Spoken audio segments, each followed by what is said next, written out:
Mesdames et messieurs, bonjour. Merci de rester fidèles au programme de Walf. Nous sommes heureux de vous retrouver sur ce plateau de l'émission Opinion. Opinion a le plaisir de recevoir ce dimanche Monsieur Alioune Tine. Alioune Tine, bonjour. Bonjour Pierre-Edouard. Merci d'avoir Heureux de accepté te notre retrouver invitation. Oui, c'est partagé. et de retrouver aussi vos téléspectateurs. Bien. Alors, vous êtes le fondateur de Afrikajom Center. Vous êtes aussi un militant infatigable des droits de l'homme. Alors, la situation des libertés individuelles et collectives au Sénégal, comment vous l'appréciez? Écoutez, que ce soit le Sénégal ou en Afrique de l'Ouest, on assiste à une espèce de restriction, comme peau de chagrin, de ce qu'on appelle l'espace civique.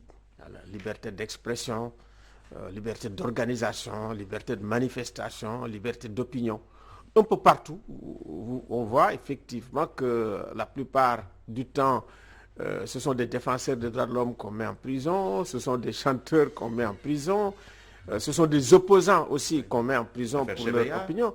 C'est exactement. Qui a été votre ami. Qui a été mon ami. Congo, oui. J'ai été même son parrain à la Commission africaine des droits de l'homme et des peuples. Et ici, il n'y a pas si longtemps, l'affaire Boubacar Seye, on en a beaucoup parlé. C'est après effectivement ce qu'il a dit, après avoir exprimé une opinion d'ailleurs qui a été reprise par le président de la République lui-même, qu'il s'est retrouvé effectivement aussi en prison.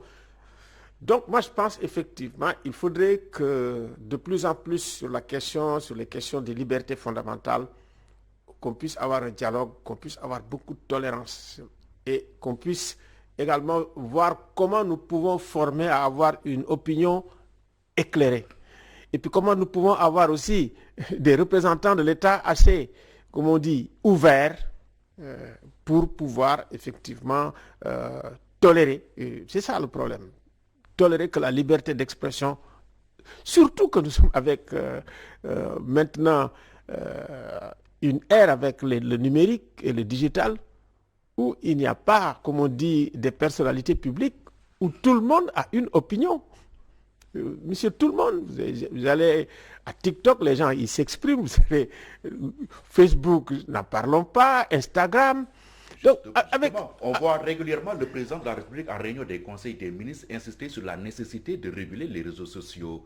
Est-ce que cela vous fait peur chaque fois qu'il insiste sur cela? Mais bien sûr, nous avons été approchés d'ailleurs par tous les gens qui travaillent dans les réseaux sociaux pour nous dire attention, comme Africtivistes de Cheikh Fall, ils ont fait même un communiqué de presse là-dessus, Ndiaga Gueye, online.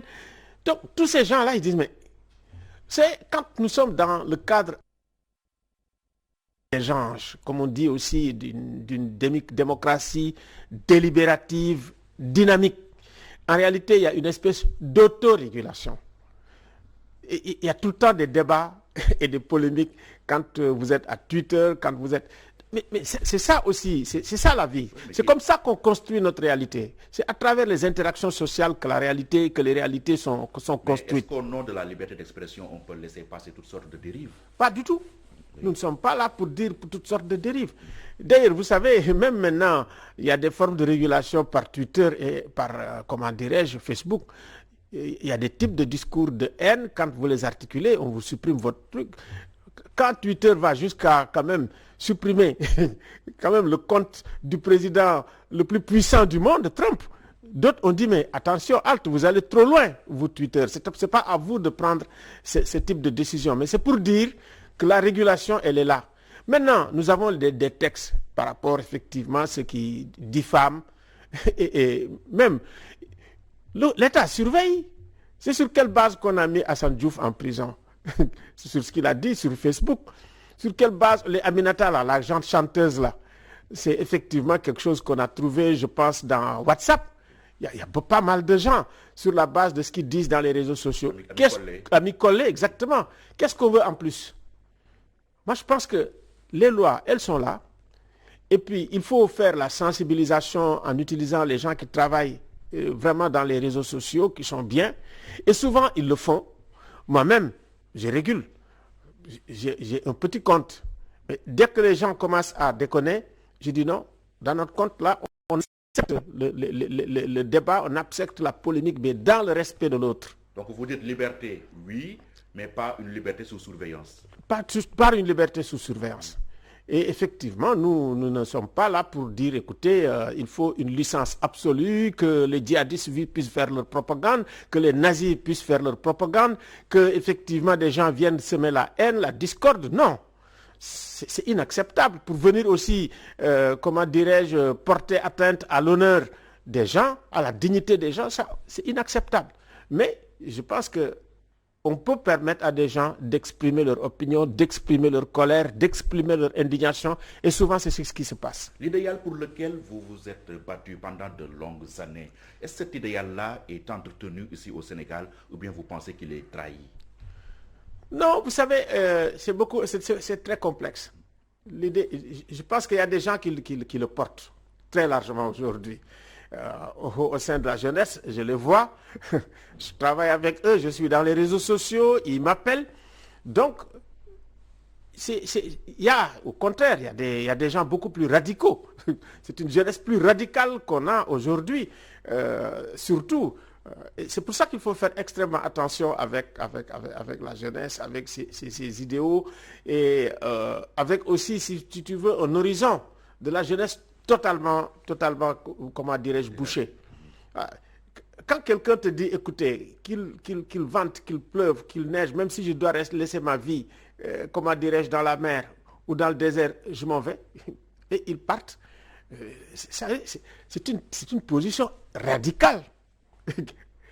Quand quelqu'un aussi dit, bon, écoutez, c'est pour ça que nous devons avoir un système de régulation et une démocratie qui régule la violence, avec des institutions qui régulent les violences sociales. Les violences sociales, elles seront là. Les violences politiques, elles seront là. Mais elles doivent être régulées quand même par des institutions, incarnées par des hommes qui sont intègres, qui sont rigoureux, qui regardent ce qu'il fait.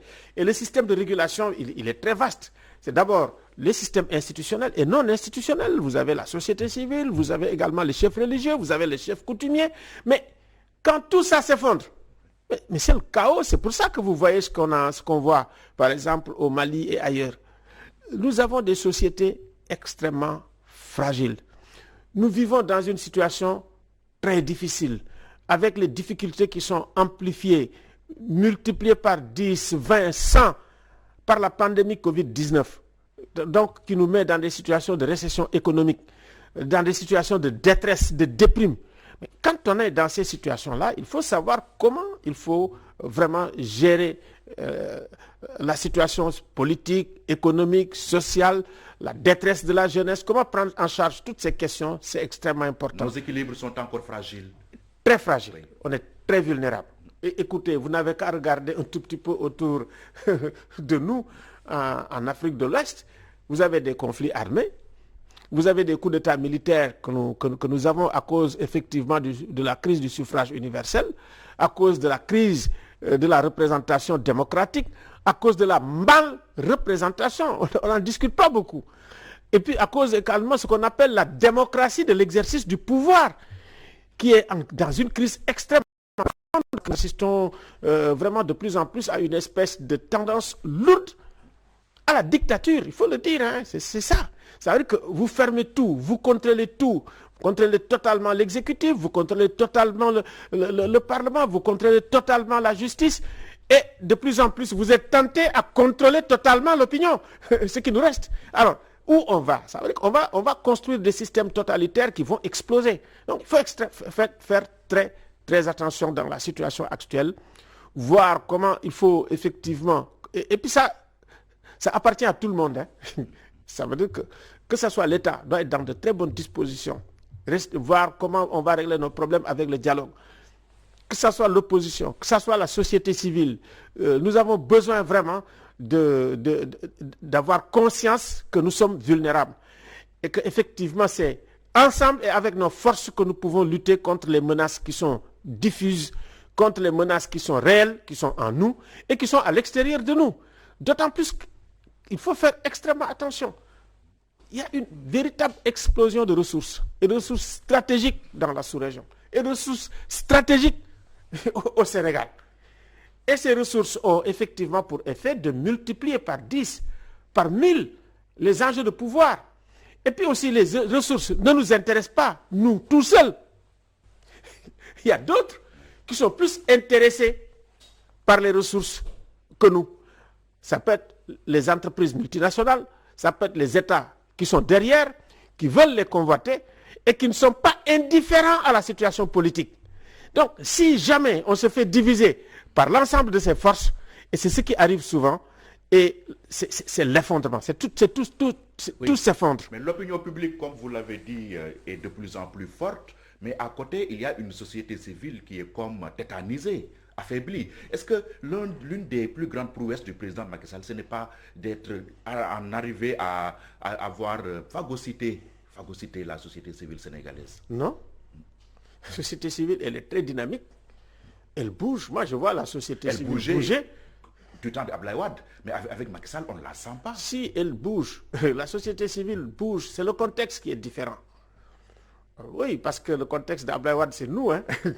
Nous, les vieux, mais les jeunes bougent. Oui, vous avez les gens de Y'en a marre, ils bougent. Vous avez les gens d'Afrique-Tiviste, ils bougent. Vous avez Article 19, ils bougent. Vous avez Amnesty International, bouge. Vous avez la RADDHO qui bouge. Vous avez également d'autres organisations qui viennent de naître, des organisations de femmes et tout qui bougent. Oui, et vous allez le voir. Tout ça reste encore timide. Oui, non, tu sais, la société civile va sortir un communiqué qui a été signé par pas mal de gens.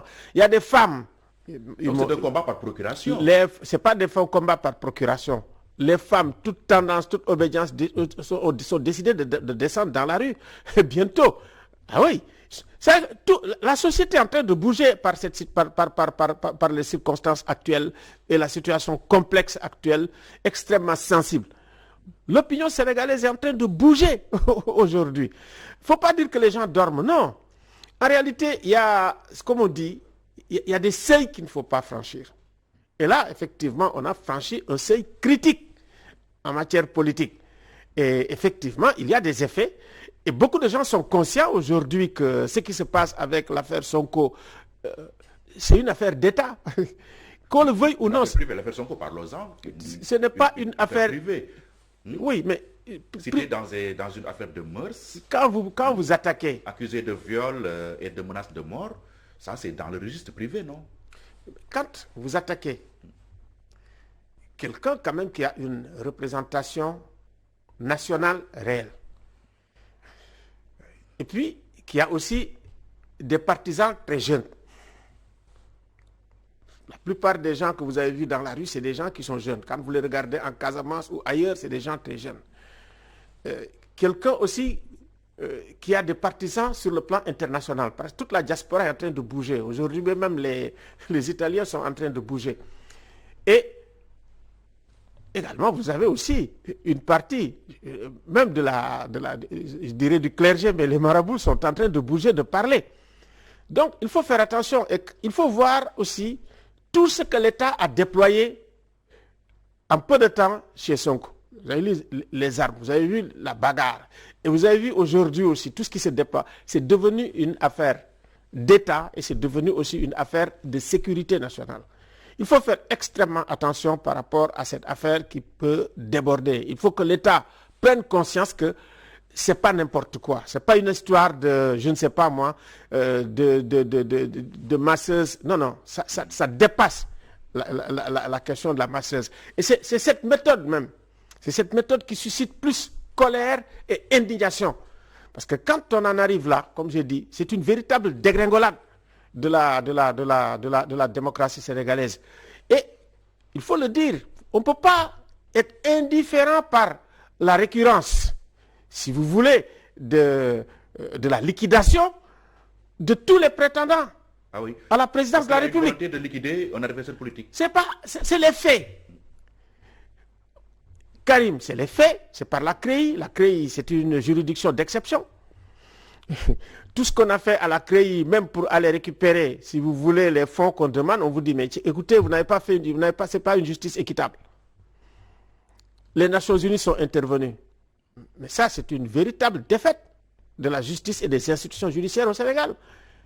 Khalifa Sall aussi. Que faites-vous de notre souveraineté? Écoutez, non. C'est de l'ingérence ce qu'a fait l'ONU. Non, ce n'est pas de l'ingérence. c'est volontairement que nous avons des obligations internationales au sein de l'ONU. Nous sommes très contents d'avoir des postes à l'ONU. Dès que quelqu'un est élu à l'ONU, on dit tiens, il est à l'ONU. Nous sommes très contents quand nos militaires ou quand nous avons, par exemple, nos policiers. Nous avons beaucoup le plus de policiers à l'ONU, j'ai l'impression, au monde. Donc c'est très facile de venir dire, écoutez, on n'a aucune obligation internationale, nous sommes fermés. Non. Nous appartenons à la communauté internationale, c'est extrêmement important. Donc, ce que je voulais dire tout à l'heure avec cette histoire de Sonko et également la récurrence. Vous dites, Karim, c'est un voleur. Vous dites, Khalifa, l'image, voleur. Vous dites, Sonko, violeur, pervers. Mais attention, on commence à se poser des questions, qu'est-ce qui se passe? Et il est évident qu'on ne peut pas déconnecter cette situation de l'horizon 2024. De mon point de vue, si on commence comme ça... 2024 qui est en ligne de mire. Mais c'est 2024 qui est en ligne de mire. C'est le 3e mandat qui est en ligne de mire. Et effectivement, c'est l'horizon de 2024. Il s'annonce comme un horizon sombre. Il faut faire extrêmement attention par rapport au 3e mandat. Il faut le liquider, que le président ait le courage, ça aussi, le courage politique. Je pense qu'il faut avoir le courage politique de dire nous n'allons pas être, si vous voulez, le responsable d'une déstabilisation, d'une instabilité dans le pays, d'une fragilisation du pays. Il n'en a aucun intérêt. Il n'en a aucun intérêt. Et à partir de ce moment-là, qui sortent de terre, donc il n'a pas intérêt à ce que le pays brûle. Vous savez, les chantiers, ça a commencé avec Wade. Aujourd'hui, vous voulez des chantiers, vous le faites. Ce n'est pas quelque chose d'extraordinaire. Il nous faut une vision politique qui intègre les chantiers parce que s'il est là, il a continué les chantiers de Abdoulaye Wade, non? Quelqu'un d'autre aussi peut continuer ces chantiers. Moi, je pense qu'il faut que le président soit d'une, comment dire, il faut qu'il soit réfléchi. Et il faut qu'il s'entoure de tous les conseillers. Moi, je me considère comme un conseiller inconditionnel, comme on dit, informel. Je me considère comme un conseiller informel. Donc, si on peut lui dire directement, pas lui dire, mais la question du 3e mandat, ça va être quelque chose qui va brûler le pays. Il faut le régler. Ici et maintenant. Il faut le vider maintenant. Il faut le vider. À partir de ce moment-là, tout le monde est tranquille. À partir de ce moment, lui, il est tranquille.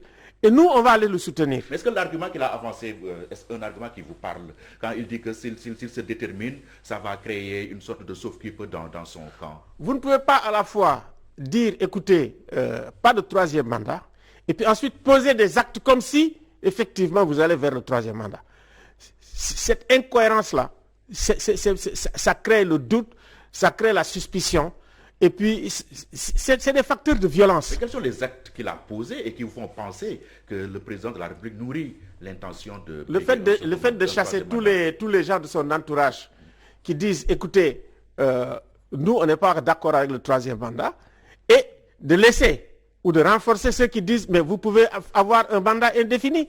C'est-à-dire que si vous voulez être clair, vous dites, ne parlez pas de 3e mandat, ni que j'ai la possibilité de le faire, ni que je n'ai pas la possibilité de le faire. À partir de ce moment-là, les gens vont être tranquilles. Mais si, effectivement, vous laissez tous ceux qui veulent dire, écoutez, le président peut faire un 3e, un 4e mandat tranquille, et tous ceux qui disent l'inverse, vous les chassez. C'est suspect. Mais bien sûr que c'est suspect, c'est pas clair. C'est tout ça qui crée cette espèce de suspicion en l'air, qui braque les gens, et nous avons besoin de sérénité d'ici 2024. Nous avons besoin de sérénité dans le cadre aussi de ce qu'on appelle la Covid. C'est ça, la pandémie là, ça affaiblit tout. La pandémie, c'est quelque chose de catastrophique pour l'économie, c'est catastrophique pour les relations sociales, c'est catastrophique vraiment pour la politique et tout. Donc, il faut être extrêmement conscient de la situation, de la vulnérabilité, de la fragilité de nos institutions, de notre société, pour dire, écoutez, nous, on choisit la vertu, on choisit l'intérêt général, on choisit la paix, la sécurité, la stabilité du pays. C'est extrêmement important dans le contexte actuel de le dire. Parce que maintenant, aujourd'hui, cette situation dans laquelle on est, c'est une situation qui est très chargée. très chargé de menaces. Donc il faut qu'on fasse attention au niveau de l'État, il faut qu'on fasse attention au niveau des partis politiques d'opposition, au niveau de la société. Nous avons besoin d'être ensemble, d'être forts ensemble par rapport aux menaces qui nous entourent aujourd'hui. Mais revenons à l'affaire Ousmane Sonko avec cette guérilla urbaine qui s'est emparée de Dakar lundi dernier. Quelle est la part de responsabilité de Ousmane Sonko lui-même qui a solennellement et publiquement lancé un appel à la résistance à ses partisans? Écoutez, c'était comme quelque chose de prévisible. De prévisible. C'est quand vous sortez les éléments d'une enquête, n'importe comment, c'est une situation d'une violence symbolique inouïe. C'est-à-dire que dès que les premiers éléments des enquêtes sont sortis, c'est comme si on tuait symboliquement quelqu'un. C'était le meurtre symbolique. Une mise à mort. Voilà. Mais bon, c'est quelqu'un qui a le dos au mur, qui a parlé comme il a parlé. C'est vrai, il est assez jeune. Et les jeunes étaient là. C'est-à-dire que le seul fait que les jeunes soient là. Et puis, il y a eu une espèce d'ambiguïté. Quand les jeunes se sont réunis là-bas, je pense qu'il n'y avait pas de violence. Les policiers étaient venus pour parlementer, etc. Mais bon, vous avez à la fois la question de la pandémie et des mesures barrières, d'un côté, et de deux, vous avez également la section de recherche qui devait venir le prendre. Or, en tant que député, quand il a dit... Oui, rien n'indiquait qu'on quand il a dit... Non, mais quand il a dit, moi, si l'Assemblée nationale me convoque après la levée de mon immunité parlementaire, je vais y aller. Je pense qu'à partir de ce moment-là, tout le monde devait se calmer. Y compris ses partisans. Mais bien sûr, ça veut dire que ses partisans pouvaient venir respecter les règles trucs ou quand les policiers viennent, qu'ils communiquent au départ pour dire, écoutez, il faut respecter les mesures barrières. Je pense qu'il y a eu un problème de communication, d'ambiguïté, de malentendu et tout de suite après on a amené en force, je ne sais pas, j'ai vu les véhicules, j'ai vu ce qui s'est passé, oh là là, en direct. Je me suis dit, mais attention, j'ai eu peur. Alors qu'il faut gérer ces questions-là aussi par la négociation, par la parole pour comprendre les choses. Mais maintenant, ça s'est de plus en plus calmé. Donc, il faut faire attention. C'est un calme qui précède une tempête éventuelle. Cette affaire ne fait que commencer. Ça veut dire que les tourments démocratiques qu'on risque d'avoir, les tourments sociaux, politiques, ne font que commencer si nous ne sommes pas vigilants. Si effectivement nous ne faisons pas preuve vraiment de responsabilité, vraiment de sens élevé de responsabilité, de tous les côtés, du côté de l'État, du côté de la justice, du côté de l'opposition, du côté des jeunes, pour gérer cette question afin effectivement que cette question ne déborde pas et ne puisse pas effectivement faire basculer le pays vers autre chose. Il est évident que des gens comme nous, travaillant sur la question de la démocratie, travaillant sur la question des impostures démocratiques que nous avons aujourd'hui, c'est des impostures qui ont jeté par-dessus bord toutes les alternances qu'on a eues depuis les années 2000, tous les acquis démocratiques en matière de liberté fondamentale qu'on a eu depuis les années 2000, ceux qui en ont profité, comme par hasard, ceux qui ont profité effectivement de ces acquis sont en train de les jeter par-dessus bord et de mettre en danger toute la sous-région. Et il faut que le Sénégal reprenne son leadership en matière de droits de l'homme, en matière de démocratie. Ce qu'on attend, prendre le leadership aujourd'hui pour le président Macky Sall, c'est de dire clairement qu'il ne va pas faire un troisième mandat comme Issoufou l'a fait. Ah oui, s'il le fait, il me semble qu'aujourd'hui, l'Afrique va dire, mais tiens, le Sénégal est en train de montrer le chemin. C'est ce que Senghor a fait. Ah oui, à partir des années 74, c'était quand même, en 1974, c'était le parti unique partout. C'était des dictatures militaires partout. Oui. Issoufou qui a mis en prison tous ses partisans qui lui demandaient de briguer un troisième mandat. Mais il les mettait en prison, absolument, les partisans. Donc il faut que le président soit clair aujourd'hui. Au lieu de mettre de chasser les gens qui lui disent ne fais pas un troisième mandat. Il faut qu'il dise à ces gens qui lui disent faites un troisième mandat, sortez de mon gouvernement. Parce qu'effectivement, vous me demandez de violer la Constitution. Je ne le ferai pas parce que moi, j'ai été déterminé, mobilisé pour lutter contre le troisième mandat de Wade. C'est pas à moi qu'on va demander de violer la Constitution. Je ne le ferai pas. Et c'est ça qu'on attend du président vraiment Macky Sall, qui fait un bon travail de médiation ailleurs. Donc, en faisant un bon travail de médiation, il faut qu'il se pose comme effectivement le défenseur des acquis démocratiques des années 2000, mais pas quelqu'un qui va être le fossoyeur des acquis démocratiques au Sénégal. Mais dans l'affaire Sonko, êtes-vous intrigué, comme certains, par cette synchronisation des événements? Une semaine avant, l'armée déclenche des opérations de sécurisation dans les zones rebelles en Casamance. Et une semaine après, comme je le disais, il y a l'éclatement de cette affaire. Y a-t-il eu une synchronisation suspecte? Écoutez, moi je ne dis pas synchronisation, mais quand on regarde la séquence, si vous voulez, historique, on a eu l'affaire Boubacar.